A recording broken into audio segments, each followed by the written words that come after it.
It's all about you. That's why I live worshiping your name. It's all about you. That's why I'm here, for you have made me whole.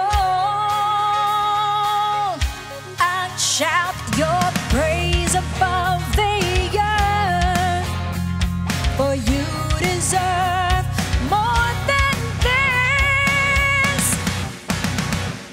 Giving my life to you, I don't know what to do. You always care, you're always there.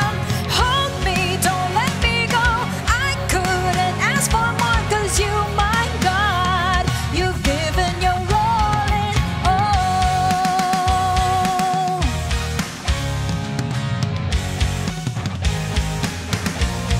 It's all about you.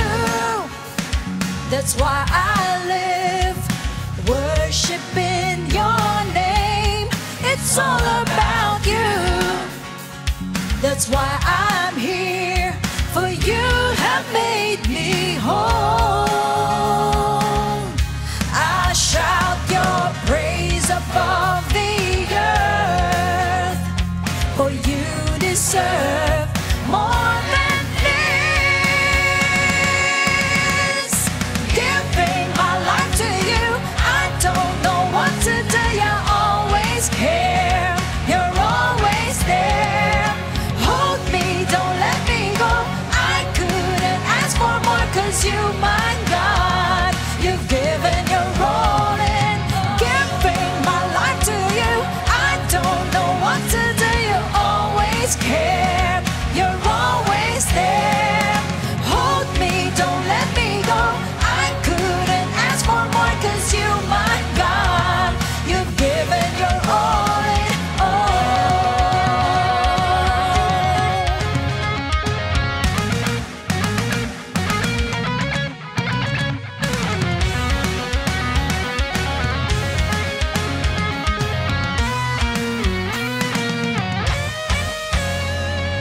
giving my life to you. I don't know what to do. You always care, you're always there. Hold me, don't let me go. I couldn't ask for more, 'cause you, my God, you've given your all in. Giving my life to you. I don't know what to do. You always care, you're always there. Hold me, don't let me go. I couldn't ask for more, 'cause you, my God, you've given your all in all.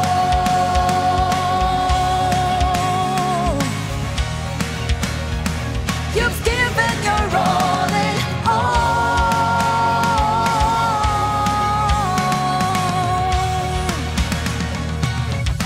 Thank you, Jesus.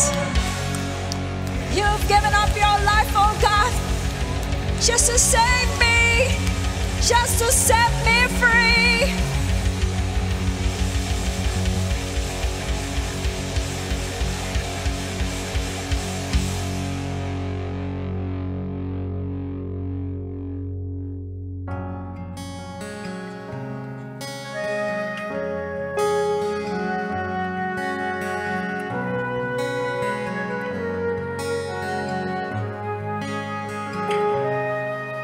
I count the days when I see your face, when I tell myself that it's over.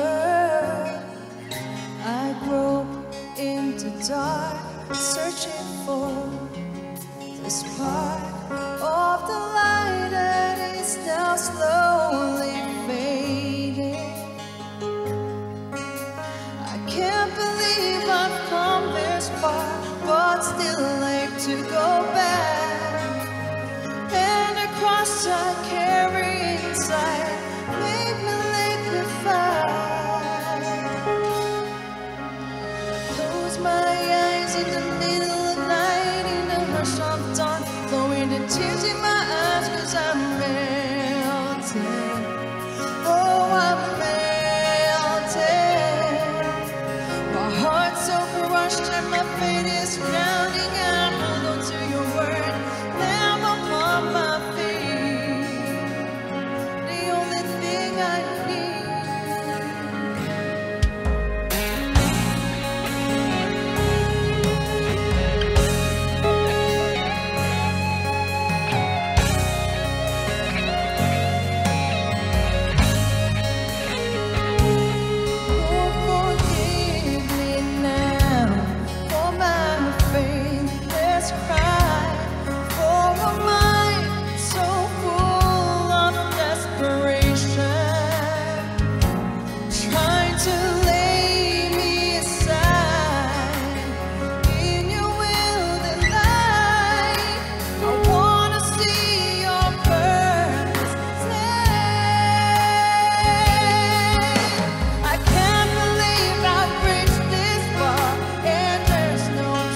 It's really a great victory to bring ourselves here to praise God despite of the situation na nakikita po natin. So you are blessed. This is the way that we fight. We praise Him for the victory. Oh, I just can't stop praising His name. I just can't stop praising His name. I just can't stop praising His name, Jesus. Pag puno ka ng Holy Ghost, wala ang fear, wala ang anxiety, wala ang discouragement, wala ang depression, wala lahat. Why? Puno ka, no vacancy. Nakikita to, may kulay ang buhay. Masarap mabuhay sa world. Maganda mabuhay sa world. Na nakikita mo na may pag-asa ka. Why? Puno ka. You are filled. Kung si Jesus Christ dapat bautismo, nagpabautismo siya, hindi dapat magpabautismo eh. Nagpabautismo siya para maging example sa atin. Siya mismo, tao siya, pero nasa kanyang pagka-Diyos, pero nagpabautismo siya. What more tayo? What more tayo hindi padaanin sa ganun? Though heaven is silent for about half an hour, but you must never, ever, ever give up your faith. I can feel it in my head. I can feel it in my feet. The Holy Ghost and fire is all over me. I can feel it in my head. I can feel it in my feet. A Pentecostal revival is all over me.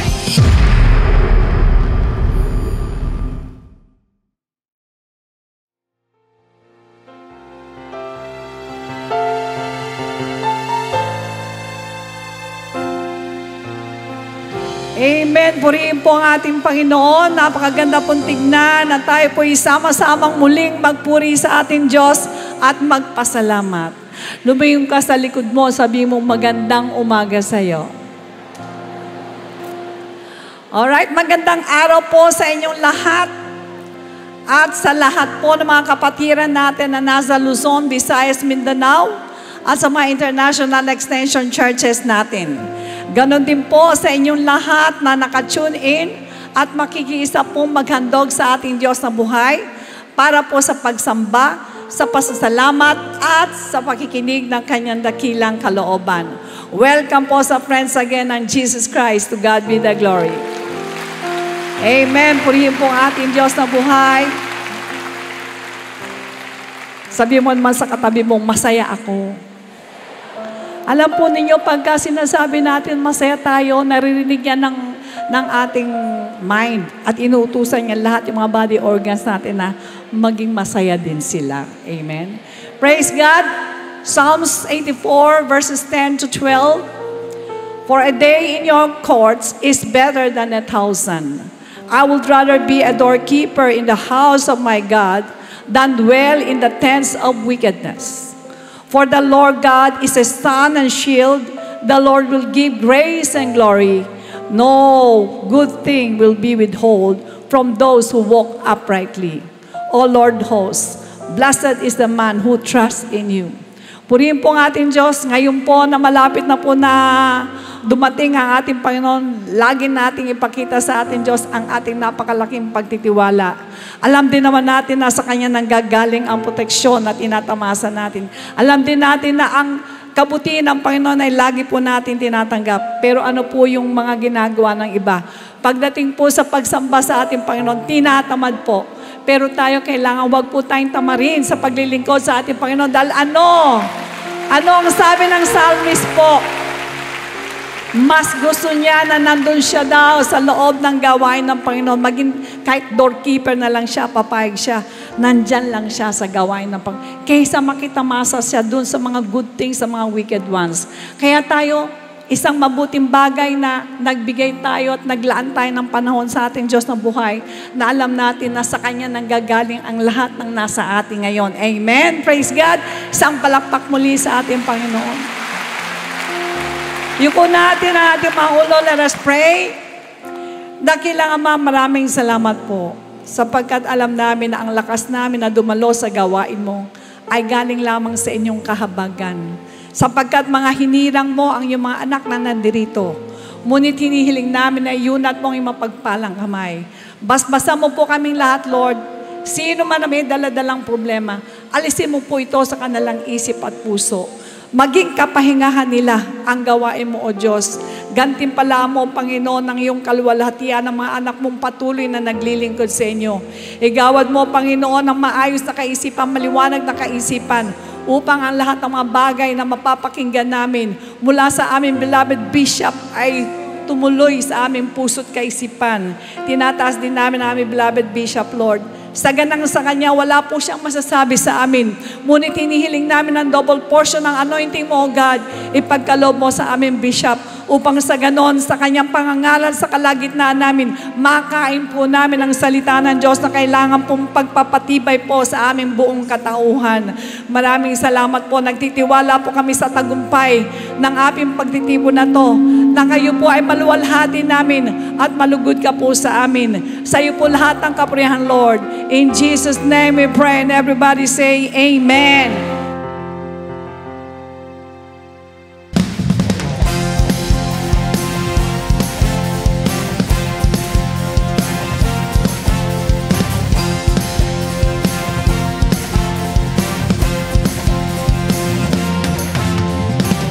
Your kingdom generation declares your majesty, and the lions are resounding with your praise.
Itaas po ang ating mga kamay. Tanda po yan na tayo'y tagumpay. Tagumpay sa Panginoon.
Okay, po rin ng Diyos, mga kapatid, at sa oras po ito, tayo po ay makikinig uli ng Word of God.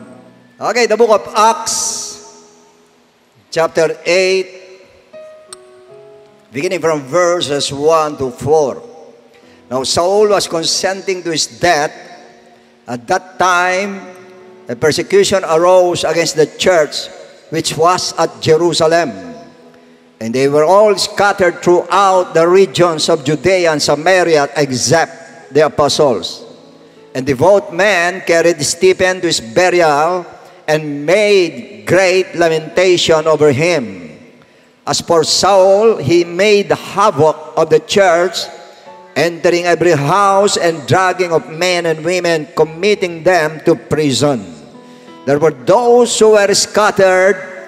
All those who were scattered went everywhere preaching the word or preaching the gospel of Christ.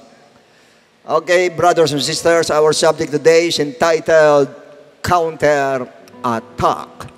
Now, for information po, sa ngayon ay medyo mabigat-bigat ang labanan po natin. At naramdaman natin mga kapatid, yung timetable po natin ay palinaw po sa ngayon. Yes, sana maging very alert, but very aware tayong lahat po tungkol sa signs of the times. Yun po importante, yung mga signs sa panahon po natin ngayon. Doon kayo titingin, huwag kayo tumingin sa oras po, kundi yung panahon sa ngayon, tingnan po natin. Medyo iba po ang panahon ngayon. Sabihin natin talagang madadama natin at masasense natin yung talaga yung nearness na any moment talaga yung imminency ng coming ng Lord ay nandoon po talaga. Kaya how I wish na sana lahat tayo ay prepared, lahat tayo po ready po. Because there's no second rapture. Walang second rapture. Isa lang po ang rapture. Pag na-miss po natin yan, wala na pong susunod.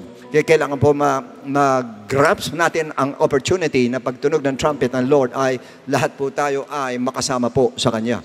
Kaya how I wish na sana po lahat ng ating pinag-aaralan, lahat ng pinakikinggan natin ay huwag lang natin pakinggan, kundi ito po ay ating pong ipamuhay natin, i-apply po natin sa ating buhay. Lalo yung pag-aaralan natin ngayon. Nandito ang key, nandito ang susi po talaga. Ang susi sa success, susi para sa healing, susi para sa prosperity, susi para sa ating Christian life. Nandito po. Na madalas marami sa atin ayaw natin ito. Pero ito talaga ang susi. Wala tayong magagawa. Nandito po. Kaya nga itong araw na ito po ay araw ito para ihayag ko sa inyo kung anong dapat na ginagawa natin sa panahon ngayon.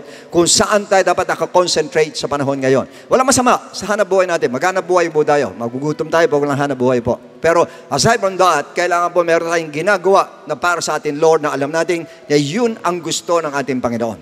At ano yung bagay na yun? Okay na, yan ang pag-aaralan natin. Kaya sa oras ito, yuko natin ang ulo natin, tayo manalangin. Dakilang Ama, salamat ulit sa iyo, Diyos, at tulutan mo, Lord, lahat kami, O Lord, na nandito, maging bukas ang puso at isipan, O Lord, para lahat na sasabihin mo sa amin ay, ikaw mismo, Lord, sa iyo mismo manggaling, Ama. At tulutan mo, Lord, na yung lahat ng sasabihin mo, hindi lamang namin pakinggan, kundi isagawa po namin, maging lifestyle po namin ito, Panginoon, sapagkat alam namin, O Diyos, kung anong heartbeat mo, Panginoon. Alam namin kung anong desire mo, Lord. Alam namin kung bakit may church, Panginoon. Alam namin kung bakit nagkakatipon-tipon kami, Lord. At yun ang dahilan, ang tatalakay mo sa araw na ito. Kaya ikaw nang bahala po sa amin, Panginoon. Tulutan mo ikaw mismo, mangusap sa akin, O Lord. At padaluin po anointing mo sa akin, O Lord, para madama namin lahat, O Diyos, na ikaw mismo magsasalita sa umagang ito. Maraming salamat, Lord. In this we ask, in Jesus' name, Amen and Amen. Now, brothers and sisters, majority of the people in our country, especially news and media outlets, believe that war might spark any moment between rivaling countries, which includes our own country, the Philippines. And this now harboring fear and worries and confusion to our fellow Filipinos and including Christians. Lahat nababahala po.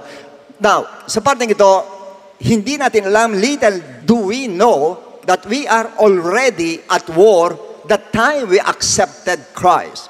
When we were baptized in the name of Jesus Christ, we repented from our sins and receive the Holy Ghost, nandun na tayo sa arena. Nandun na tayo, lumalaban na po tayo. Now, Paul says in the book of Ephesians chapter 6, verse 11, that you have to put the whole armor of God. And then in verse 13 he says, take up the whole armor of God. And in Ephesians 6:12, Paul says, for we do not wrestle against flesh and blood, but against principalities, against powers, against the rulers of the darkness of this age, against spiritual hosts of wickedness in the heavenly places. So meaning, nandun po tayo sa spiritual battle po tayo. At yung pag sinabi spiritual battles, for your information, ito po yung battle na the worst battle ng marami pong Christians. Because spiritual battle means, ito po ang battle between the invisible spirit of the demon spirits and the invisible spirit of God. Naglalaban, that dwells in us. Hindi ito natin nakikita. Yan ang problem. Nakikita tayo, sila. Hindi natin sila nakikita. Pero nandun po tayo sa labanang ito. Nandun tayo. Now, during the early church, the devil persecuted the church by verbal abuse, by physical attack, by imprisonment, and by brutal execution. But now, our number one persecution is economic persecution or persecution in finances. Kaya marami sa atin po may problem po. Finances ang problema. Hindi lang po kayo, lahat po, buong mundo yan. Talagang finances ang siyang nagigipit sa finances. Marami po, I don't know how many percent, pero mataas ang percentage na marami sa ngayon po ay pera ang problema. Kasi hindi natin alam, we are under attack. Hindi natin alam na yung livelihood natin na ina-attack ng devil po, ang business natin, ang job natin, yung pinagkakakitaan natin, ina-attack ng devil, pati promotion ninyo, aatakin po. Atakihin po. Meron tayong kabatiran, sabihin natin na isang manager po sa isang malaking hospital, alam niyo yung ginawa sa kanya po, yung kanyang superior po sa kanya, yung mas mataas sa kanya, although manager siya, pero mas mataas sa kanya, pinag-apply siya para doon sa vice president, assistant vice president po, nung malaking hospital na yon. So natuwa siya dahil pinag-apply siya. Ngayon, yung boss niya ang nagpa-apply sa kanya. Nung mag-apply na po siya mga kapatid, tapos in-interview siya, nagulat siya. Ang mga question sa kanya, bakit ka late ng gano'n, bakit ka late ng ganyan, puro negative. Sa madalas sabi, sinet up siya ng kanyang boss. Pagkatapos noon, decline siya, tsaka nag-apply ngayon yung boss niya, kahit tinanggap yung boss niya, nataas ng rango yung boss niya. Ganong katindi ngayon ang labanan. Ang spiritual battle ngayon, ganong katindi. Kanya yung mga promotion sa atin, iba sa inyo, dapat na-promote ka na. Pero may pumipigil ang promotion natin. Pero tandaan niyo, pag hindi ka na-promote, hindi ibig sabihin noon tapos na. Hindi ibig sabihin noon ayos na. Ang ibig sabihin noon, may plano pa. Ang Lord sa'yo, mas maganda ang plano sa'yo ng ating Diyos na buhay. So ibig sabihin, sa parting ito, pinapakita sa atin ng Lord na nandun talaga ang labanan. Naalala ko si Elder Way. Siya po, broker po siya. Natapos na yung deal nila. Tapos na yung buyer, tapos na yung seller. Mamaya tumawag sa kanya. Mga ilang araw tumawag sa kanya yung nagbebenta. Ano sabi nga doon? Hindi ko nabebenta yung property ko. Yun ang sabi niya. Yung pala, dumirekta na siya ron sa buyer po. Inalis nila yung broker, dumirekta sa buyer po. Ganun kasama ang world. Ganun tayo atakihin mga kapatid ng devil po pagdating sa finances po. Talagang pahihirapan tayo ng gusto. Yan ang dapat natin tanda. Lahat po tayo. Yung mga business concessionaire, madalas po na-oppress sila. Alam ko po, mismo sinasabi nila sa akin, umuupa sila, may consignment o concessionaire, kung tawagin sila, nabenta na yung produkto, hindi pa sila babayaran po. Gagamiti pa yung pera, habang ikaw nag-aantay ka ngayon, labas ka na labas ang puhunan, ganyan ang labanan ngayon. Ganyan katindi kung bumanat ang devil ngayon mga kapatid. Sa finances, baba natin ka para ma-discourage po tayo. Para mawalan tayo ng loob po. Ganun ang ginagawa. Mga small scale na rentals, magugulat ka na sunog mga kapatid. Isang kapatid na natin ganyan. Yung lang hanap buhay niya, magpaupa siya ng mga kahoy kasi yung kanya mga maliliit na kwarto. Nasunog isang araw, sunog po mga kapatid. Hindi ko sinasabihin, devil ang may gawa. Pero yan ang gusto ng devil. He came to destroy, to kill, and to steal. Talaga yun ang dahilan para kanya dumating itong demonyong ito dito po sa world na ito. Kanya ganyan po bumanat po ang evil spirit. If not spirit, yung evil spirit will inflict sicknesses so that you cannot work. Lalagyan ka ng sakit para hindi ka rin makapaghanap buhay. Para maepektuhan ang iyong hanap buhay, maepektuhan na hindi ka makapag-work hanggang sa maghirap ka pagdating sa finances. Ganyan po ang ginagawa. The problem is your focus. We are too much focused on the economic crisis. Doon sa financial difficulties, doon tayo nakafocus po. Without giving attention to the spirits behind them. May mga spirit sa likod niya na hindi natin alam. Sa business mo, hindi alam, may spirit sa likod niyan na nagpapabagsak sa'yo. Sa likod na ng job mo, may spirit sa likod niyan na hindi mo alam na siyang pumipigil ang promotion mo. Meron po. Marami mga spirit sa ganyan. Unless meron kang error, of course, hindi ang demonyo, ikaw mismo yon. May error sa business, may error sa job, tamad ka sa job, talagang hindi ka asenso. Pero yung talagang ginagawa mo ng lahat, pero hindi ka pa rin umaasenso, maayos ka, may ability ka, talagang sabihin natin na asset ka talaga doon sa company, tapos hindi ka umaasenso, may pumipigil, pagkaganyan po. Yan pirme tatandaan ninyo. Meron po. Now, the question is this. Pagdating sa battle, how do we position ourselves? Paano tayo pumusisyon po? Alam nyo, always remember that there are two positions in battles. And basically, hindi ito. Yan po ay tatlo talaga. Number one, offensive position. And second, ang defensive position. Ang pangatlo po ay retreat. Atras ka. Yan ang pangatlo. Na madalas hindi naman natin ginagawa. But now, what's wrong is that we always position ourselves in the defensive position. Sangga lang tayo ng sangga. Pag may problem tayo, pray tayo, iyak tayo sa Lord, ask tayo ng mercy ng Lord, ng grace ng Lord, para mawala, masangga natin yung fiery arrows ng devil o tayo mabuhay sa takot, mabuhay tayo sa worries, mabuhay tayo sa anxiety. Ganun po, puro sangga lang ang ginagawa natin. Okay, kasi ang gamitan, we always use the shield of faith. Pag sinabing shield, puro sangga lang yan. Sangga rito, sangga ron, which is our defensive weapon. Yung pong ating shield of faith. But we have to bear in mind, okay, listen to me carefully, that no one wins the battle by being in the defensive position alone. Hindi kayo mananalo. Pag puro sangga lang ang gagawin nyo, hindi kayo mananalo. Naalala ko mga kapatid, si Pacquiao, nakakalaban niya noon si Clooney. Clooney also was a champion, hindi ko nakamali sa Africa. Pero alam niya, si Pacquiao mabilis ang speed, si Pacquiao alam niya malakas. Pagtungtong ng ring sa round 1, pang, nakagano na siya. Puro sangga siya, walang ginawa kundi sumangga. The jab ng konti, sangga. The jab ng konti, sangga, atras, sangga, atras. Yun ang ginawa niya. Magmula first round hanggang 12 round. Nanalo ba siya? Hindi siya nanalo. Kasi puro sangga ang ginawa niya, puro defense ang ginawa niya. Wala siyang opensa. Meron man, sundot-sundot lang ang ginawa niya. And even the battle between Ukraine and Russia. Ang una, ang Russia. Inatake nila ang Ukraine. Nagpadala sila, maraming missiles. Ang ginawa nito mga Ukraine, of course, sangga sila doon, sangga ron. Pero meron nakakalusot, kaya nawasak halos yung lahat ng kanilang syudad po, nawasak mga kapatid. Kasi puro sangga ang ginawa nila. Hanggang sa masakop unti-unti, bayan-bayan sa kanila, bawat city na sasakop ni Putin, bawat city na sasakop nila. Kasi puro depensa ang ginawa nila.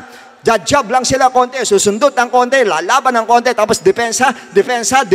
Yun ang ginawa nila. Siguro nakahalata sila after 2 years, kung kailan lang po, sila ngayon ang nag-opensa. Nung mag-opensa sila ngayon, yung nasakop na Russia, nakuha nila uli. Yung nasakop sa kabila, nakuha nila uli. Ngayon ang tinarget nila, yung border mismo ng Russia. Yun ngayon ang binanatan nila. Kanya pasugod sila. Nataranta si Putin. Kasi alam ni Putin, hindi susugod yan. Sasangga lang yan. Kaya banat sila ng banat. Bigla sumugod ngayon. Nataranta siya. In other words, if you want to win in a battle, move to the offense position. Doon kayo sa opensa. Tayong susugod. Sabi noon, every time may problem po tayo, nag-arise ang problem, sugod po tayo. Okay, depensa, wala masama. Pero kailangan, pag-depensa mo, sabay sugod. Pag-depensa mo, sabay sugod. Ang tanong, how? Paano tayo susugod pag may problema tayo lalo sa finances? Yan ang tanong ngayon. Acts 8:1-3. Binasa natin kanina. Now Saul was consenting to his death. At that time, a great persecution arose against the church which was at Jerusalem. And they were all scattered. Nangalat sila lahat throughout the regions of Judea, Samaria, except the apostles. Lahat kumalat, maliban sa mga apostoles. Next. And a devout man carried Stephen, napatay si Stephen, to his burial and made great lamentation over him. And verse 3, as for Saul, he made havoc of the church, entering every house and dragging up men and women, committing them to prison. So the church was in flaming fury persecution. Grabe ang persecution sa kanila. na talagang pinapatay sila. Inflamed fury over Paul against the church. Si Paul ang nangunguna, si St. Paul, because he felt that the preaching of Christ is a threat or threatening his religion, Judaism. Kaya ganun nagagalit sila. Yan din nangyayari sa atin. Kaya pag nag-preach tayo ng gospel po, iba religion, ayaw po, nagagalit sa atin. Ang unang ginawa niya, he havoc the church. Pag sinabing havoc the church, it was a continuous action that indicates the severity of persecution. Mabigat ang persecution. Tuloy-tuloy na pinapersecute sila. At ang ginagawa sa pag sinabing havoc, it was only applied only to wild beasts. Ibig sabihin nun, tinuring silang parang hayop noong oras na yun. Na talagang ang pangalawa, entering every house, pumapasok si Paul bawat bahay, kasama yung kasama niya, and dragging or compelling of men, women to prison. Hinihila sila para dalhin sa prison talaga. Kinukuha sa loob ng bahay para dalhin sa prison. Ganun ang ginagawa sa kanila. In other words, they were under attack by the devil through Saul. At talagang inatake sila. Now the question is this: what did the church do? Acts 8:4. Ang sabi ng Bible, therefore, pinapersecute nyo kami, therefore, those who were scattered went everywhere, preaching the word. Preaching the word. Meaning, all of them were scattered except the apostles. And all of them went everywhere and preached the gospel. Not necessarily nag-preach po, iba nag-in-announce ang gospel o share ang gospel. Now, this is the most effective way to fight the devil, to bring souls to God. Yan ang kailangan natin. Because bringing souls to God means you are penetrating, you are conquering Satan's territory. Because every souls without Christ is under control by the devil. Pero natin tandaan, pag nagsosolving tayo ay kinukuha natin yung kay Satanas. Kinukuha natin sa demonyo po. At pinapasok natin ang territory niya at umaabante tayo at nagka-counter-attack po tayo. Nakukuha nyo ba? In other words, they position themselves in the offensive position through winning souls, not on the defensive position. Umalis sila sa depensa. Ang ginawa nila, imbis na sila dumepensa, umatake sila. Meaning, lumaban sila ng sabayan. At yan ang kailangan natin ngayon. Lalaban tayo ng sabayan. Bumabagsak ang finances mo, laban ka ng sabayan. Hindi ka ma-promote, laban ka ng sabayan. Paano paraan? Ang ginawa nila, they launched a counter-attack by sharing the gospel. Yan ang kailangan natin, counter-attack. At yan ang gusto at hinahanap ng Lord sa atin lahat na mga anak ng ating Diyos na buhay. Everybody shout, praise the Lord. Now, we are always under attack. Alam natin yan. And always position ourselves in defensive position. Doon natin nilalagay. But now, sa ngayon po, sana tama na po. It's time for us to launch a counter-attack by snatching the souls. Snatching the souls, soul winning, discipling. Yun ang gawin po natin. I-discipling natin yung mga tao. Alam nyo, nag-resolve sa kanila? Acts 8:5-8. Ano sabi ng Bible? Then Philip went down to the city of Samaria and preached Christ to them. And the multitudes with one accord heeded the things spoken by Philip, hearing and seeing the miracle which he did.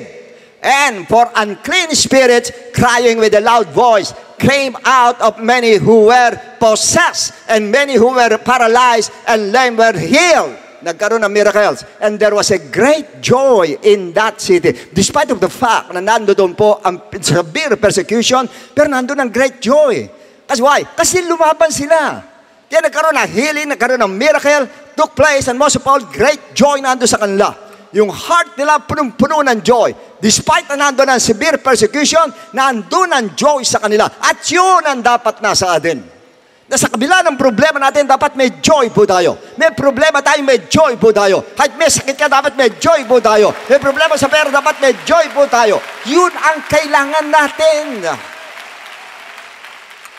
Now, the question is this. Why were they zealous to share the gospel? Ganun sila katindi mag-share ng gospel. Now, we have to consider that they took the risk. Yan ang number one. Of losing their job, of course. Pwede sila mawala ng trabaho sa ginawa po nila dahil nangalat sila. Of having a broken relationship kasi nagkahiwa-hiwalay sila. Nagngalat sila, nagkaroon sila ng physical suffering, pwede po. And even death, pwede silang patayin po. In brutal way, pwede silang patayin. And yet they were not afraid. Hindi sila natakot. They still made a counter-attack. Why? Bakit ang ginawa nila? What is their motivating factor? Ano yung nag-motivate sa kanila para lumaban sila sa kabila ng ganun ginagawa sa kanila? The persecution itself. Yung mismong persecution sa kanila, yun ang nagbibigay ng lakas ng loob sa kanila para lumaban. God allowed them in severe persecution. Why? For them not to fear, but to serve as a challenge to them. Kaya naging challenge sa kanila. Kaya ang prayer nila po, hindi po yung prayer na negatibo na sabihin, Lord, alisin mo po, Panginoon, itong pagsubok na ito. Panginoon, gawaan mo kami. Panginoon, proteksyonan mo kami. Hindi ganun ang prayer po ng church. Sa Acts 4:29, itong prayer nila. Kasi tinetreat sila. Now, Lord, look on their threats and grant to your servants that with all boldness, ano hinihingi? Boldness. Boldness that they may speak your words. And by stretching out your hand to heal, and that signs and wonders may be done through the name of your holy servants, Jesus. So hindi sila humingi na Lord, patayin mo yung mga kalaban namin, pagtanggol mo kami, protectionan mo kami. Hindi po yun. Boldness sa pag-preach ng gospel, pag-share ng gospel, yun ang hiningi nila. Why? Yan ang tanong. Next. For them, pag sinabing persecution, financial persecution, any kind of persecution, it is a challenge. Yan ang hamon sa atin to make a counter-attack. Yan ang gusto magkaroon tayo ng counter-attack. The best example is Israelites. Yung mga anak ng Diyos talaga. Nasa literal battle sila. Pag nilusob ninyo ang Israel, ano sabi ni Netanyahu? Walang lulusob sa amin na hindi kami gaganti. Meron kaming counter-attack. Yun ang sinabi niya. Alam niyo kung bakit? May isang bagay na nagmo-motivate sa kanila. Sinabi mismo, hindi ko lang si Netanyahu nagsabi o isang Israelites nagsabi, there is no more second Holocaust. Hindi na dapat mangyari uli yung Holocaust. Alam natin ang Holocaust kung ano nangyari po. Noong 1940 to 45, hindi ako nagkamali, nandun ang mga Germans po, pamunan ni Hitler, na siyang demonyo nagkatawan tao. Ito si Hitler noon, na talagang devil talaga, pinapatay yung 6 million Jews. Pag sinabing Holocaust, destruction ang ibig sabihin po, devastation ang ibig sabihin po, or disaster, yun ang ibig sabihin po. Now, sa parting ito, gusto ko ipakita sa inyo mga kapatid kung ano yun nangyari noon. Ayan, una, binihag sila. Ito sila lahat ngayon. Sa concentration camp, kung tawagin ito. Dinala sila ron, parang hayop ayan, kadena sila lahat. Mga anak ng Diyos ito. Ito po sumunod. Pinagtrabaho sila. Walang bayad dyan. Magaan pa yan. Yung iba po, pinagtrabaho po. Alam nyo, pinagtrabaho sa kanila sa iba? Yung bato, titibagin mo. Para saan? Wala. Basta titibagin lang. Walang purpose para tibagin yung bato, pero pinamamartilyo sa kanila, pinamamaso sa kanila para pahirapan lang sila. And next picture. Yan na po, itsura nila. Di sila pinapakain, di sila pinapainom, bigyan man konting-konti. Puro buto na lang ito. Talaga skin and bones na lang po sila. Sa sobrang gutom na inabot po nila. Lahat yan, anak ng Diyos yan. Kaya mga anak ng Diyos, maganig kayo. Minsan napapahintulot tayo sa pagsubok, umiiyak tayo. Ito ang pagsubok nila. Ganyang katindi doon sa mga tunay na anak ng Diyos. And next, yan po itsura nila sa barracks, ilan sila lahat. Tabi-tabi silang lahat dyan. Pagkatapos next, yan po ang itsura ng mga namamatay po. Ganyan na lang. Tingnan yung hitat binti, ganun na lang kaliit. Parang buto na lang talaga po. And next, gas chamber po. Diyan sila pinapasok, diyan sila pinapatay. Dalawang klase ang gas chamber. Alam nyo ginagawa ng mga Germans sa ganito? Ginagawa yung lahat, babae, lalaki, bata, bibigyan ng sabon. Tapos bibigyan ng flowers yung mga babae. Magpapatugtog ng mga romantic song. Tapos sila, akala nila ngayon, maliligo sila. Papapasukon sila ngayon dito. Pagdating dito sa loob ngayon, sasara yung pinto, lalabas na ngayon. Yung gas doon sa gilid, dito sa taas, lalabas. Tapos, ayan, itong butas na ito, lalabas din ngayon. Makukulong sila hanggang sa papatay. Hindi balik kung patayin na lang eh. Pahihirapan pa muna bago patayin. Imagine yung usok no, kung papasok sa lungs mo, malalason ka. Lalo na po isang gas chamber. Isa ganito po. Yan. Pinapasok sila sa ganito.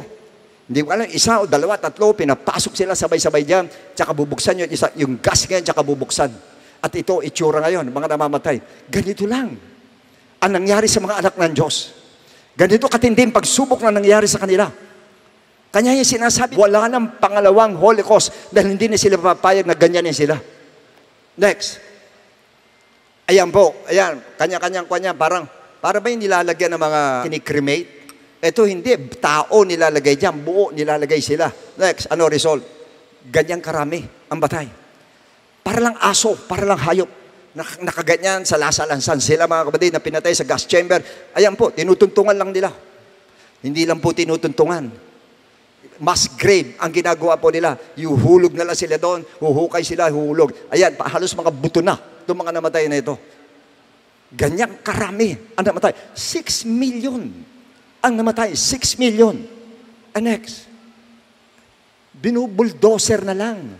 Sa dami nila, binubuldoser na lang sila. Tapos itinatapo na lang, nilalagay doon sa hukay na lang. Ganun ang ginagawa sa kanila. Kanya yan ang dahilan. Kanya ang Israelita, kantiin mo, gaganti. Sigurado yun. Kasi hindi na sila papayag na mga ganyan pa uli sila. Hindi na sila papayag. Ngayon, tanongin sa akin ang reason, of course, they rejected Christ. Yan ang dahilan. Kaya dumaan na sila ng Holocaust kasi nireject nila ang ating Lord. At nung nireject nila, Lord, pinahintulit sila ngayon sa ganyan. At sabi nila ngayon, kaya ang ginawa nila, magmula nung magkaroon sila ng freedom noong 1948, naging nation na po itong bansang Israel. Magmula 1948 hanggang sa ngayon, wala silang ginawa kundi gumawa ng mga military weapons, ganyan-ganyang kalakas ang military weapon ng Israel. Dahil ayaw na nila ng pangalawang Holocaust, wala na. At alam nila, lahat ng mga paligid nilang bansa, lahat siyang gusto annihilate sila. Gusto patayin silang lahat talaga. Kasi sa territory po yan. In territory niya, meron nagme-may-ari talaga, pero binigay ng Lord sa kanila. Ang Lord na nagbigay sa kanila. Kaya nagagalit yung mga nando doon dati. Kaya ano ginawa nila? Pinalayas ng Lord. Kaya sila na doon, binabawi ngayon. Kaya galit sila sa Israelites. Gusto patayin lahat ang Israelites. Pero hindi alam, ang Diyos ang nagbigay sa kanila. Kaya doon sa parting yon, yan ang nangyari sa kanila ngayon. Kaya walang pwedeng gumera sa kanila na hindi sila lalaban. Lalaban po sila para hindi na danasin ang Holocaust. Pero hindi nila alam na mas mabigat ang dadanasin nila. Ang Great Tribulation po. Because of rejecting Christ. Nireject nila ang ating Lord. Akala nila Holocaust, oh yes, maaari Holocaust hindi na mangyari sa inyo kasi lalaban kayo. Pero pagdating ng Great Tribulation, wala na po mga kalaban doon. Ang Holocaust po ay the wrath of Satan. Ang Great Tribulation is the wrath of God. Sino pa ang makakalaban pag God na? Paano ka ba lalaban? God na yan. Sa ngayon nakakalaban sila, walang Holocaust kasi talagang andyan, gera talaga, andyan, nagagera sila. Pero paano? Pag Great Tribulation na, sa Diyos na magagaling, ang wrath of God ang bababa at dadanasin po nila lahat yun. Kanya dun tayo dapat magpasalamat sapagkat hindi tayo nadamay dito po sa wrath of God na ito. Kaya lang, hindi lang natin alam. Literal Holocaust, wala tayong nakikita. Pero spiritual Holocaust, meron po. Meron. Dito sa buong mundo, hindi nyo alam, ito concentration camp ng demonyo itong mundo. Why? 2 Corinthians 4:4, ano sinabi ganon? Whose minds, the God of this age, the God of this world, the God of this world, Satan, has blinded who do not believe. Kaya sila hindi naniniwala, binulag sila para hindi makita yung gospel, para wag tumanggap sa Lord, para hindi sila makaalis doon sa concentration camp na yon ni Satan. Sa Romans 6:20, ano nangyari ngayon? For when you were slaves of sin, alipin kayo ng kasalanan, you were free in regard to righteousness. In other words, lahat ng nawala kay Kristo, alipin ng kasalanan po. Slave sila ng sins. Lahat ng mga non-believers po na walang Kristo po, yan po katayuan nila. Para sila, nandun sila sa Holocaust, nandun sila sa destruction na hindi nila alam. Dahil spiritual po ang nangyayari nang hindi nila alam. Na ang tao hindi malaman kung ano gagawin para pigilan ng kasalanan pero hindi nila mapigilan. Kaya sinabi ni Paul sa Romans chapter 7, nung hindi pa siya mananampalataya, yung gusto kong gawin na mabuti, hindi ko magawa. Yung masamang ayaw kong gawin, yun na nagagawa ko. Why? Alipin siya ng sin. Ang mga tao mula kay Kristo po ay alipin ng kasalanan. Kahit gusto mo magbago, hindi ka pwede magbago hanggat nandot wala sa iyo ang ating Lord. Ang Diyos lang, si Kristo lang ang pwede magpalaya sa atin. Pagdating sa kasalanan, si Kristo lamang po. Pero hindi alam na maraming tao. Kaya huwag kayo maiinggit doon sa nakikita nyo marami mayayaman. Saksakan na yaman, minsan nananaghili tayo. Ang yaman-yaman, hindi mo alam na sa Holocaust ang kaluluwa at espiritu niyan. Hindi mo lang alam. And sometimes even their body, nandoon dumadanas po. Ang ito sa Revelation 3:17, ano sinabi ng Lord? Because you say, I'm rich, have become wealthy, and have need of nothing. Maraming ganyan. Ako mayaman, wala akong kailangan. But do not know that you are rich. Wretched o wasak. Miserable ang buhay mo. Mahirap. Mayaman siya, pero tingin ng Lord, mahirap. Nakakakita ang tingin niya, blind. Ang ganda ng damit, pero naked ang tingin ng ating Lord. Why? Nandun siya sa concentration camp ng demonyo po. Although ang binabanggit dito ay ang church dito po sa Book of Revelations. Pero ito mong ang taong ito po ay, sabihin natin, umalis sa kalooban ng ating Lord o may ginagawa silang hindi kalooban ng ating Panginoon po. Na pagka ganun po pala, pwede rin tayong maibalik po doon sa concentration camp. At napakaraming tao na nasa ganyang sitwasyon po. Nang hindi niya alam. Hindi niya alam. Naakala niya mayaman siya sa tingin ng Diyos. Hindi niya alam mahirap siya sa tingin ng Lord. Tandaan niyo po ito, lahat kayong nandito. Mananampalataya. Kumisa minamalit niyo sarili niyo. Ako sa squatter lang nakatira. Hindi bali na sa squatter ka, pero wala ka sa concentration camp, wala kang Holocaust. Teachakin ko sa iyo. Yung mga nakikita ninyo, may-ari ng building na yan, may-ari ng building na yan, may-ari ng ganyan, may-ari ng ganito, may-ari ng ganyan. Lahat, halos lahat na, kanya na, sa madali sabi. Hindi mo lang alam. Alipin yan. Nasa concentration camp yan na dumadanas ng Holocaust ang soul and spirit yan nang hindi mo alam. Nang hindi mo alam. Nung si David nasa kasalanan nito, sigaw niya. Psalm 63:1. Oh God, you are my God. Early I will seek you. My soul thirsts for you.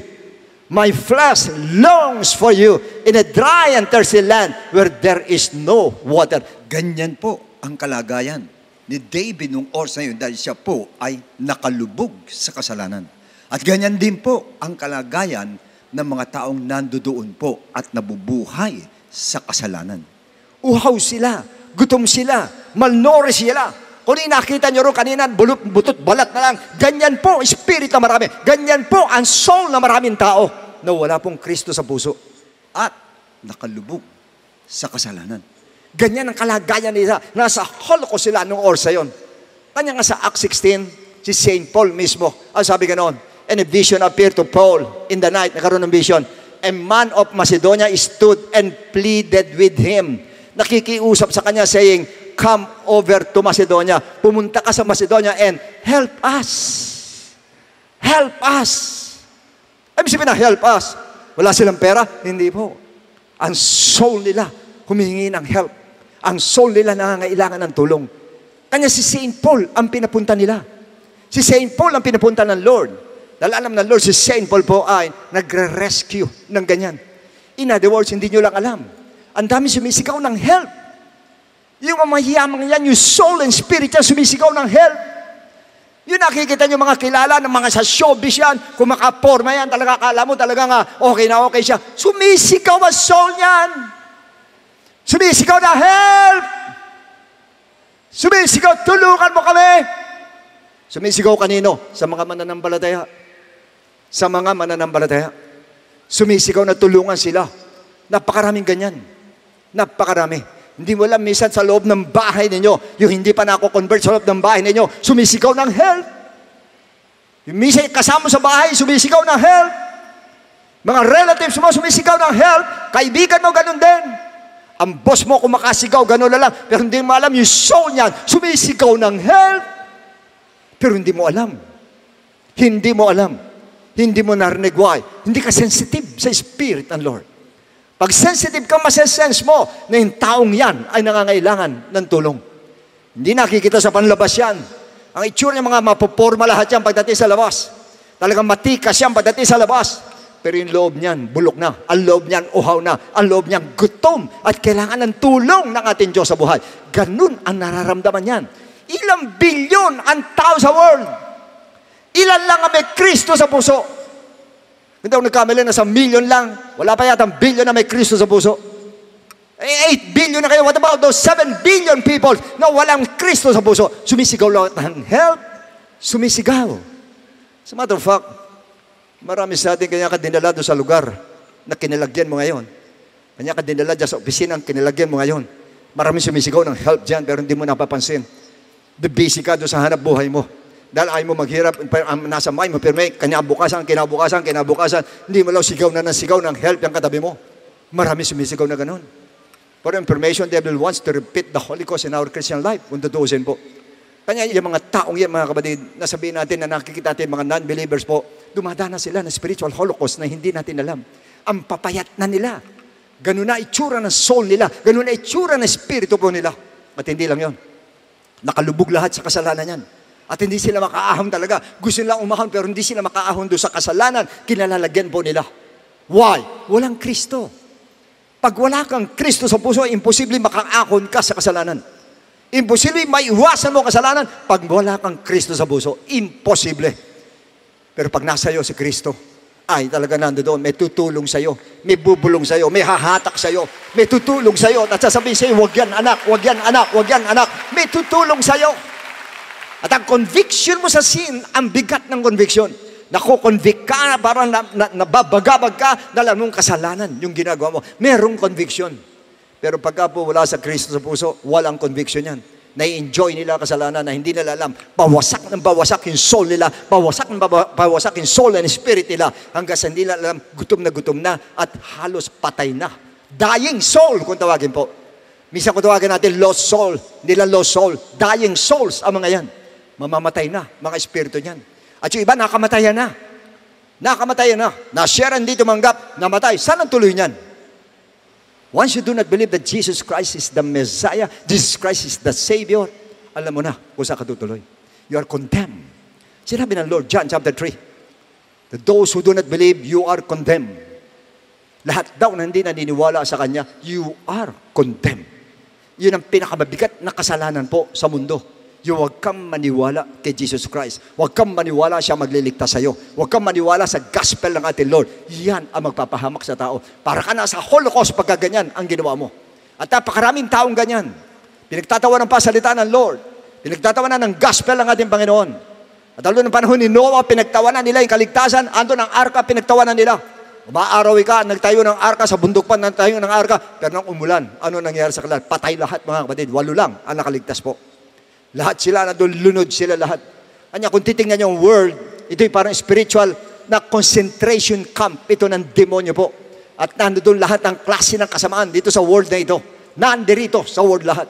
At yung mga tao na nandirito po, na walang Kristo sa puso, lahat yan gapos ang kasalanan. Lahat yan, ang mga soul and spirit yan, nabubulok lahat. Ang soul and spirit yan, payat na payat, malnourished lahat.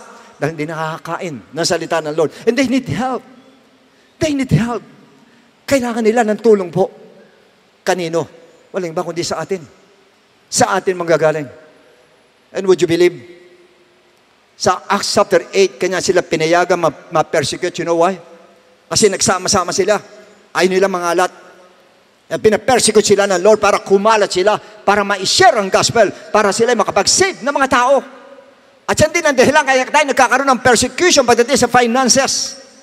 More often than not, yan ang reason po kung bakit tayo mayroong mga bagay na hindi natin dapat makukuha natin, hindi natin makuha. Why? Baka kulang ka. Kulang ka ng ano? Kulang ka ng pagtulong. Hindi mo tinutulungan yung nasa loob, yung mga kasama mo.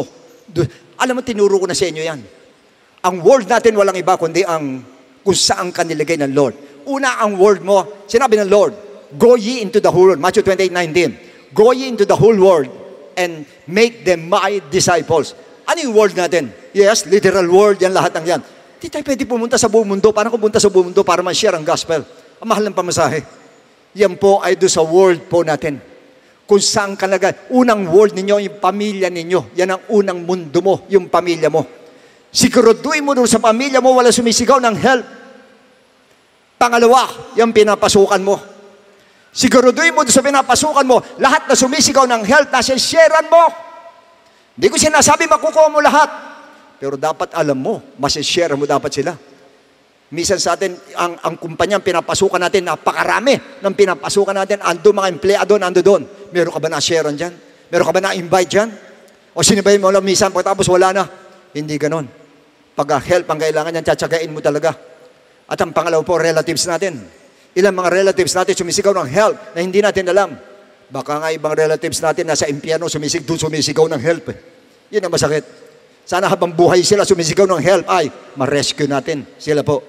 Mga office mate ninyo, co-employees ninyo, yung boss mo minsan sigaw ng sigaw yan, hindi mo alam, nagsumisigaw ng help. Yung kanyang pagiging irritable na hindi niya alam, spiritual. Spiritual. Hindi niyo ba alam, minsan kasi tayo kanya ganyan din, mainisin tayo, magagalitin tayo, ay bumababa ang spiritual level mo. Lalo na yan, wala po spiritual yan. Pagka hindi man nananampalataya, ano na-expect mo? Sigaw dito, mura doon, sigaw dito, mura doon. Yan ang gagawin yan.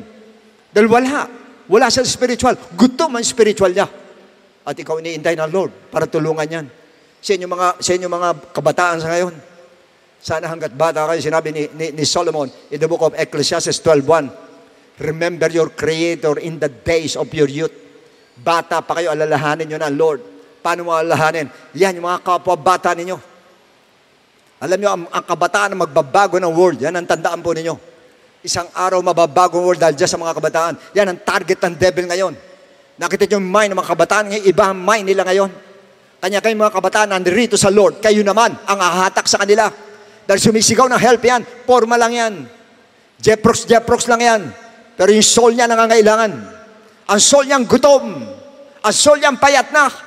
Kailangan ng help. Hindi mo lang alam. Pero kung kausap ka, bre, ganyan, akala mo lang wala. Pero meron. Hindi mo alam yan, uhaw na uhaw yan. Lahat ng taong wala kay Kristo, uhaw pagdating sa spiritual.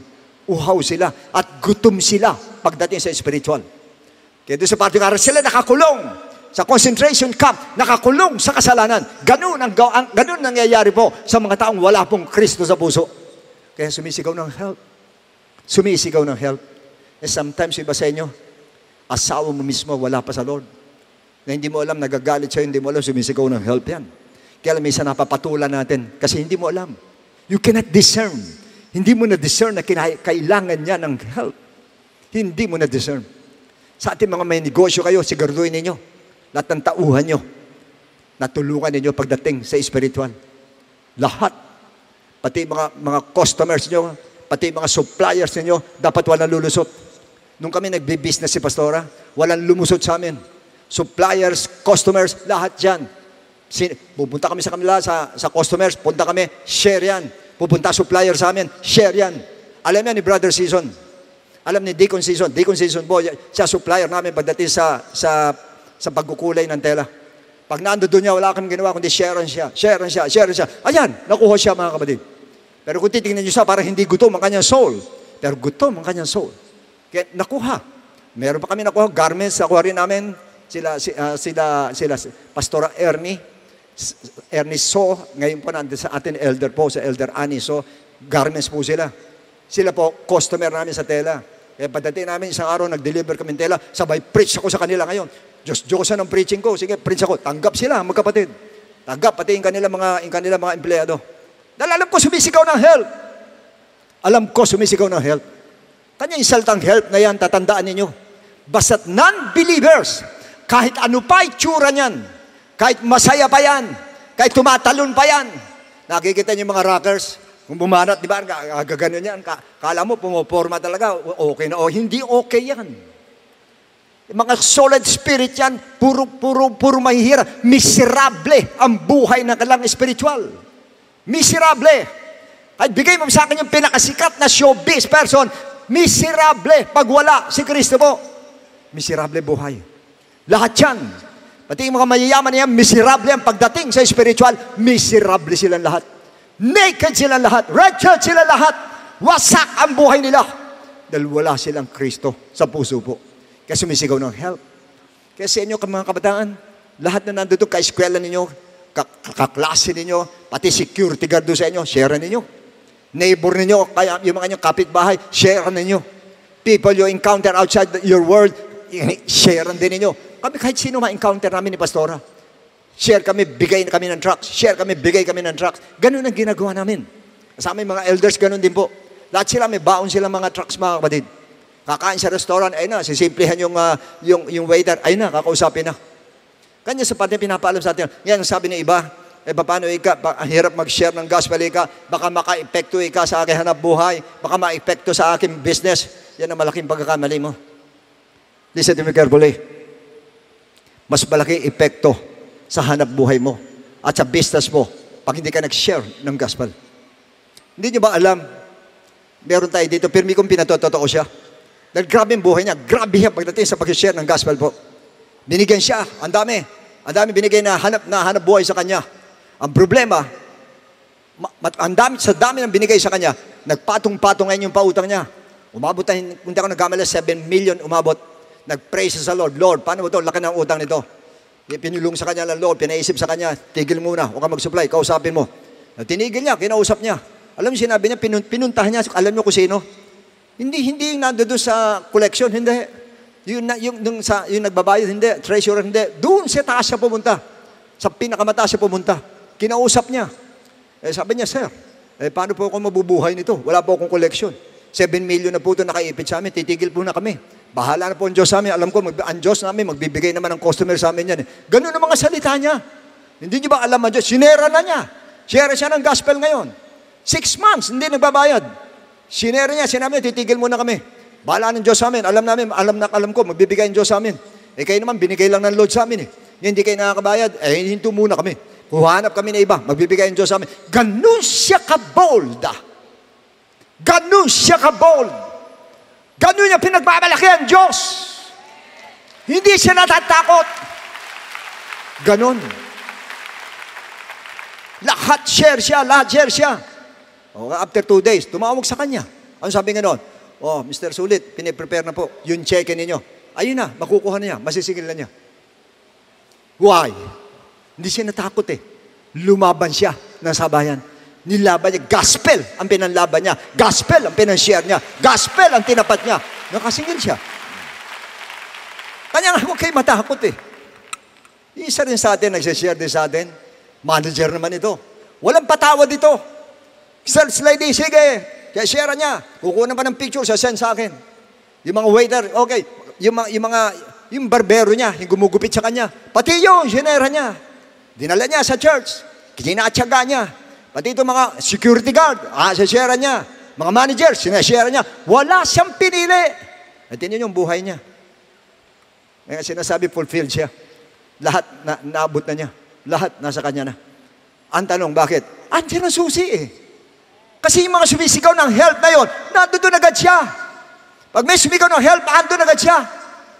And always remember in Matthew 28:19, kung tawagin niyan Great Commission, I always remember that we are all men with mission. Men and women with mission. May mission po tayo. That is to convert people as followers of Christ. Yan ang dapat gawa natin. Yan ang dapat trabaho natin. For information, our assignment, which is Operation Joshua, ang binigay ng Lord po sa akin, na assignment ng church na ito. Ang Operation Joshua po ay nasa offensive position po ito, to conquer. Kasi yun ang ginagawa ni Joshua, kino-conquer niya. Kay Moses po, to maintain, mini-maintain lang niya. Pero ito kay Joshua, mahayo siya, kino-conquer niya bawat lugar, kino-conquer niya bawat place. This is in view of what God said in the book of Mark 16:15. Ano sabi ng Lord? He said to them, go into all the world and preach the gospel to every creature. Every creature. Verse 16. And he that believe and is baptized shall be saved. Yun ang kasunod po doon, salvation. Sa Matthew 28:19, go therefore and make disciples of all nations. Gawin disciples, baptizing them in the name of Father, Son, Holy Spirit, or baptizing them in the name of Jesus Christ. As what the Bible says in Acts 8, all those who were scattered went everywhere and preached the gospel. Wala po exempted sa atin. Kahit new gen ka, kahit achiever ka, kahit ikaw yapper ka, magsishare ka ng gospel. Kasi lahat sa atin dito, iba sa atin, kasi 70 years na ako, di ba? Sino may sabi sa'yo? Ako nga nagsishare hanggang ngayon. Alam niyo, every anniversary, nagsa-celebrate po tayo the great day of the church, ang anniversary. Not only by means of praising, not only by means of worshiping God, offering prayer and thanksgiving, hearing the word of God. Hindi lang po yun. But most importantly, by bringing souls to Christ, our best offering to Him. Every anniversary ang ginagawa natin. Isa lang. Isa lang. Kung kanyo dalawa, bahala kayo, pero isa lang ang hinihingi ng Lord. Bawat isa sa atin dito, mag-alaga ka ng isa. At naniniwala ko, madalas nangungusap ang Lord sa atin, pero hindi nyo pinapansin. Madalas pinaiisip ng Lord sa atin, pero hindi nyo pinapansin. Wala sa isip natin yung mag-rescue tayo ng mga ganyan na nando doon sa concentration camp ng demonyo. Wala tayo sa ganun. Ang nasa isip natin, sarili natin. Without knowing, isang araw na magugulat ka, ikaw mismo pinadala na rin pabalik sa Holocaust. Ikaw mismo nando doon, mamaya manghihina ka, mamaya nando doon, mawawalan ka ng gana pagdating sa finances, pagkatapos siya madidiscourage ka, tapos backslide ka. Nahata ka uli doon sa Holocaust na hindi mo alam. Kanya po pinaka-the best sa panlaban, yan ang nagbibigay lakas po sa atin. Basta tayo po nag-aalaga ng soul, nagsusoul winning tayo, yan ang vitamins po natin. Ang souls, ang vitamins natin. Yan ang heartbeat ng ating Lord. Tumitibok ang puso ng Lord, puro souls ang tinitibok ng puso ng ating Panginoon. Kaya sana huwag natin sayangin. Huwag tayo maging spectator lang tayo o tayo tagapanood lang. Kundi tayo po dapat naka-join tayo po para itong mga taong ito, madala natin po sa pananampalataya. Isa lang ang hinihingi ng Lord sa atin. Isa lang hinihingi ng Lord. Hindi nyo lang alam. Ako alam ko. Kami alam namin. Pastora alam. Pag nakakapagdala ka ng souls, tapos nabaptize na nanatili yung souls, grabe yung joy sa puso. Napakaganda ng joy sa puso mo. Ang gaan ng buhay Kristiyano po. Pag ganun ang ginagawa po natin. At hindi nyo alam, ulit-uli, yan ang susi po. Para doon sa tagumpay po natin. Hindi ko sinasabi yayaman kayo. But surely, yung needs mo, lahat ng needs mo, susupply ng Lord. Basta't nandoon ka, humahayo ka talaga, nag-aalaga ka ng souls talaga, inaalaga mo ang souls, nandoon po. Kaya mamaya pa lang, pagkatapos ng service, pag-uwi sa bahay, pag-pray nyo na, Lord, sino ang nangangailangan ng help? Sino nangangailangan ng tulong na kailangan puntahan ko at kailangan alagaan ko? Isa lang ang requirement ng Lord. Just one soul. Just one soul. Yun lang ang kailangan po natin. Alam niyo si Paul, yan ang secret ni Paul. In the book of Acts 20, and see now I go bound in the Spirit to Jerusalem, not knowing the things that will happen to me there. Hindi ko alam kung ano mangyayari sa akin sa Jerusalem next. Except that the Holy Spirit testifies in every city. Imagine that. The Holy Spirit testifies in every city, saying that change and tribulations await me. Gagapo siya ron. But none of these things move me. Pag soul winner ka, hindi ka maaalog. Yung sinasabi ko sa inyo, soul winner, hindi maalog-alog yan. Nag-umpisa halos sa negative yun. Hindi siya naalog. Nag-praise niya sa Lord, ginawa niya ang dapat gawin. Ayun, talaga instant ang pagbawi niya, instant eh. Kasi hindi siya naalog. Tatandaan ninyo, basta nag-aalaga ka ng soul sa ganyan, hindi ka maalog. Dahil naniniwala ako, pag ganyan ang ginagawa natin, ang Diyos nalulugod sa iyo. Pagka ganon. I do not count my life dear to me. Sa kanya yung buhay niya, wala. Pag hindi mo minahal ang buhay mo, ang Diyos ang magmamahal ng buhay mo. Ang Diyos ang mag-iingat ng buhay mo. Pero kung sobrang ingat ka sa buhay mo, talagang kumaga sinasanto mo na yung buhay mo, baka lalo mawala ang buhay mo. Pero pag ang buhay mo nakalaan para sa gospel ng ating Lord, ang Diyos naman ang bahala sa buhay mo.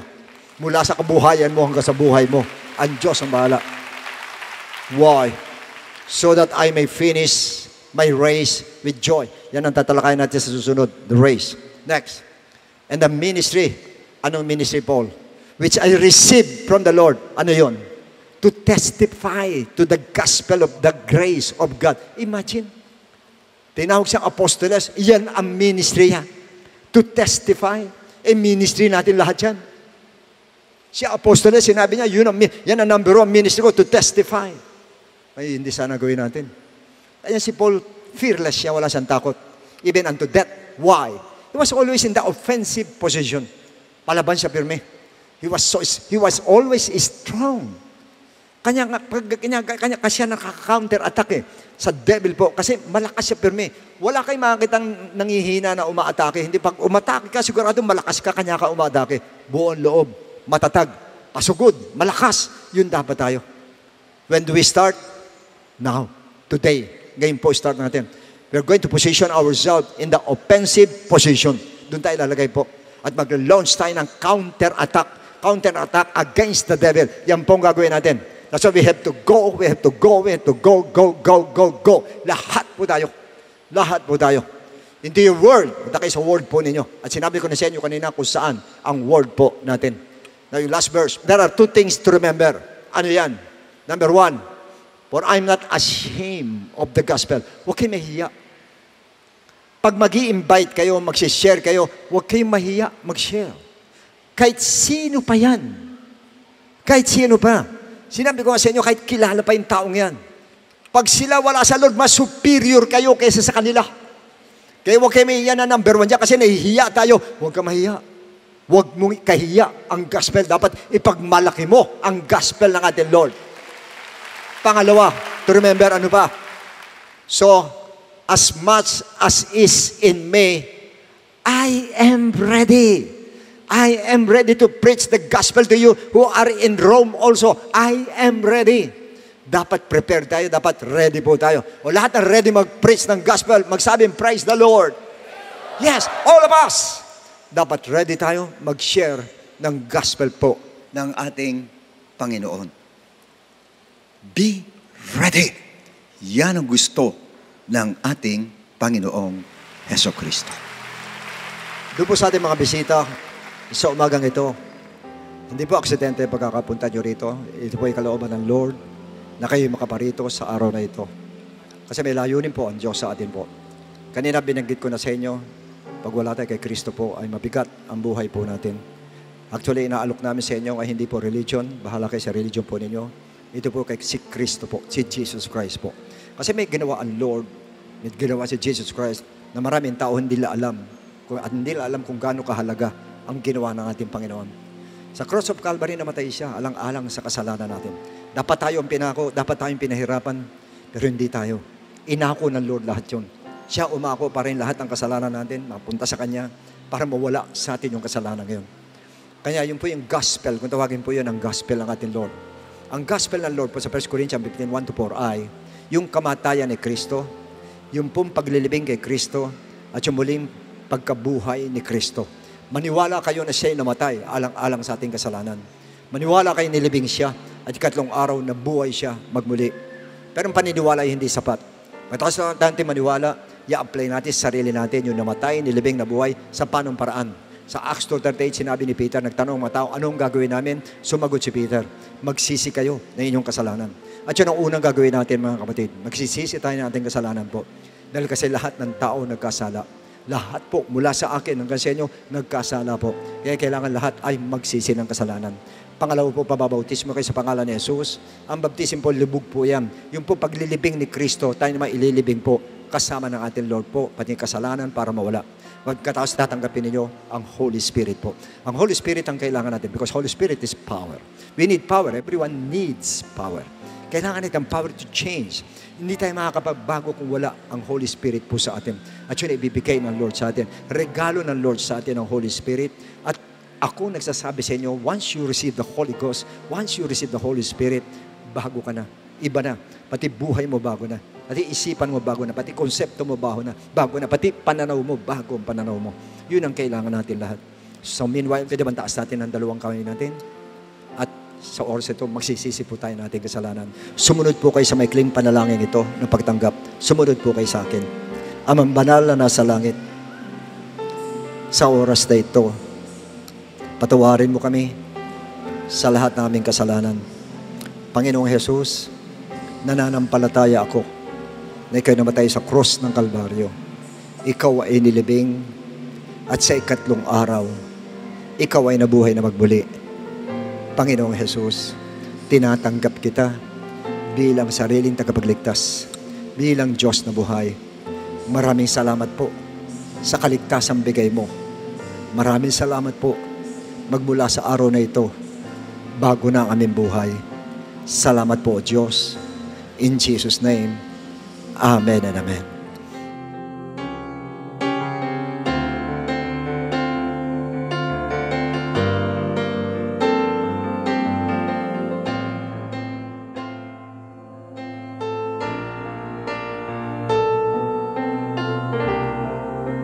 Amen. Praise God. Purihin ang ating Panginoon sapagkat naihandog po natin sa Kanyang gawain ng maayos. At alam ko po na ang pangangaral po ng salita ng Diyos ngayon ay tinanggap po nating lahat. At yan po ay kumintal sa ating puso't kaisipan. Napakaganda pong pakinggan, pero kinakailangan pong gawin po natin. Samantala tayo po idadako sa offertory. Luke chapter 6 verses 37 and 38. Judge not, and you shall not be judged. Condemn not, and you shall not be condemned. Forgive, and you will be forgiven. Verse 38, give, and it will be given to you. Good measure, pressed down, shaken together, and running over will be put into your bosom. For with the same measure that you use, it will be measured back to you. Purihin po ang Diyos, di po ba? Napaganda pong isipin at pakinggan na ang Panginoon po ay nagtuturo sa lahat ng mga bagay at bigla niyang siningit ang verse 38 tungkol sa pagbibigay. Sa ating pong pagbibigay sa gawain ng Lord, ibigay natin ang nararapat po sa gawain ng Diyos at magbigay po tayo ng masaya, maluwag sa ating puso at kung ano ang dapat, yun po ang bigay natin. Meanwhile, for complete details of our online giving, please refer to the ways and means to give dyan po sa ating AVP. Maraming salamat din po sa mga kapatiran walang sawang sumusuporta sa ating mga gawain. And to all servants for teaching and functional, please block the following dates for the Ministry Policy 2024, May 13, May 20, May 27. All are Mondays, 7 p.m. via Zoom. Maraming salamat po sa ating Panginoon. Iyuko po natin ang ating mga ulo. Let us pray. Let us feel the presence of God. Dakilang Ama, alam po namin, Lord, na maraming pagsubok ang darating sa mundo na to. Hindi namin nangangailangan na maging depensa lang kami ng depensa. Gusto mong makita sa amin na umatake din kami. Umupensa rin kami. Sa paanong paraan, sa espiritual na bagay, kinakailangan po mag-counter-attack kami sa gawa ng devil sa buhay namin. Pinakita mo po sa amin kung ano po ang nangyari sa mga Hudyo nung kapanahunan nila na hindi nila tinanggap si Kristo. Ganun ang kanilang dinanas. Ano na lang din po ang dadanasin ng mga kababayan namin kung di kami magsusumikap na dalhin sa kanilang ebanghelyo. Tulungan mo po kami maging katulad ni Paul na nung inutusan mo ay pumunta upang iligtas ang isang taong humihingi ng tulong mula Macedonia. Tulong ang hinihingi ng mga kaluluwa ngayon dahil hindi nila alam kung ano ang gagawin nila sa mga nakaambang panganib na ito. At tulungan mo po ang bawat isa na alisin namin ang hiya sa pangangaral namin ng ebanghelyo. Sapagkat kayo po ay hindi nahiya. Nung kayo po ay nilagay, binayubay sa krus na halos walang saplot sa katawan. Amang banal na sa langit, patuloy mo pong turuan ang mga anak mo upang lagi kaming handa na maipahayag po ang ebanghelyo na nagdudulot ng kaligtasan. Dalangin po namin na iunat mo po ang iyong mapagpalang kamay. Basbasan mo ang mga anak mong nandirito mula ulo hanggang talampakan. Linisin mo mga kaisipan. Ilagay mong lahat ang mga salita ng Diyos. Tulungan mo mag-aral ng salita ng Diyos upang sa ganon makapangaral po ang lahat. Ganon din po ang mga pisikal na mga nawa ng mga anak mo. Huwag mong pahintulot sa mga deadly diseases, sa mga sakit na lumalaganap sa ngayon. And Lord God, patuloy mong ibuhos ang masaganang pagpapala po sa bawat isa.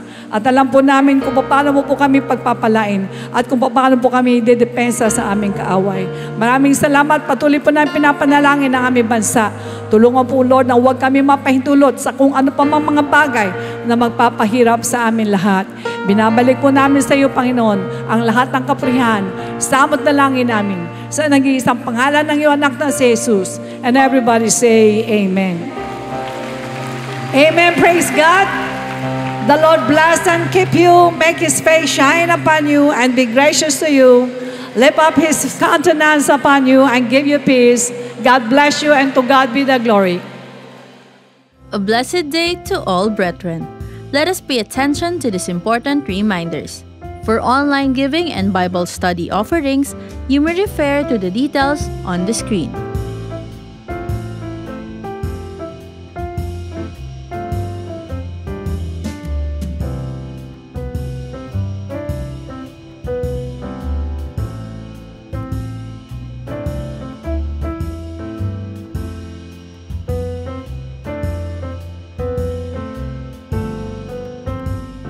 Kung nais niyo pong magpa-schedule ng baptism or one-on-one counseling, you can call us via the contact numbers flash on the screen o mag-send ng message sa ating Facebook page. Support our church and our mission. We are delighted to share these church updates. Experience God's presence and be edified by His Word at our on-site worship service. Join us at Cuneta Astrodome next Sunday at 9 a.m. Spread the news and bring your loved ones and friends. To all servants force of the main church, please block the following dates for the Ministry Policy 2024. May 13, May 20, and May 27. All are Mondays 7 p.m. via Zoom. To God be the glorians.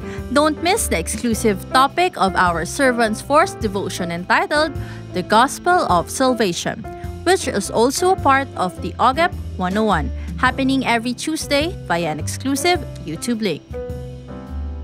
Good news! The new generation will have its next leg of its schoolyard invasion with Thy Covenant Montessori School on May 16 and 17 via an exclusive Zoom link. Let's pray for the success of this event. Calling all businessmen and professionals, be part of the next ABC Reveal on Mother's Day special on May 22, Wednesday, 6:30 p.m. at Max's Restaurant, Scout Tuazon. Registration fee is 750 pesos per head. You can message ABC's Facebook page for details. Inviting all Yopper to join the Pray Talk Eat and be spiritually refreshed. See you on May 25, Saturday, 7 a.m. via Zoom. Check your social media pages for ways to connect. To all students who are done with 1FC Books 1 and 2, the next online workshop to become a certified Book 1 1FCer is on May 25, Saturday, 1 p.m. via Zoom. Registration fee is 200 pesos per head. Scan the QR code to register or sign up via the 1FC portal at 1fc.jctgbtg.com. Calling the teaching ministry of the main church. Be ready for the Servants Force Teaching Conference and Team Building entitled Let's G, happening on June 7 and 8, Friday and Saturday at Progetto Hills Resort and Conference Center at Tanay Rizal. Registration fee is 2,500 pesos per head. See you there. Let's get ready for our 39th church anniversary celebration, happening on November 11, Monday, 5 p.m. at Smart Araneta Coliseum. Good news! This is your chance to join the Servants Force, calling all those with God-given gift and skills. We are looking for passionate individuals who will be part of worship team, cat prod, and service operations ministries. Meanwhile, for worship team, we need vocals and bands such as electric or acoustic guitarist, bassist, keyboardist, and drummer. For cat prod, we need new addition to the C-Cube, video team, multimedia and graphic services team, audio and tech support. The service operations is also in need of Bethesda, Gideon, and comrades. Those who want to join must have completed 1FC Books 1 and 2 as a basic requirement. Scan the QR code or fill out the ministry form found on our website or at the information area every Sunday. The Servants Force Department will get in touch with you after successfully submitting the form. Sign up now. IDO for Music is now available on Spotify, Apple Music, Deezer, Amazon Music, and other digital platforms. Use IDO for Songs on Facebook, Instagram, and TikTok. Our church merchandise are up for grabs. Our very own calling card and sticker are available for purchase. We encourage you to visit our church kiosk located at the entrance to purchase. To order, you can also contact us via our Facebook page or the numbers flashed on the screen.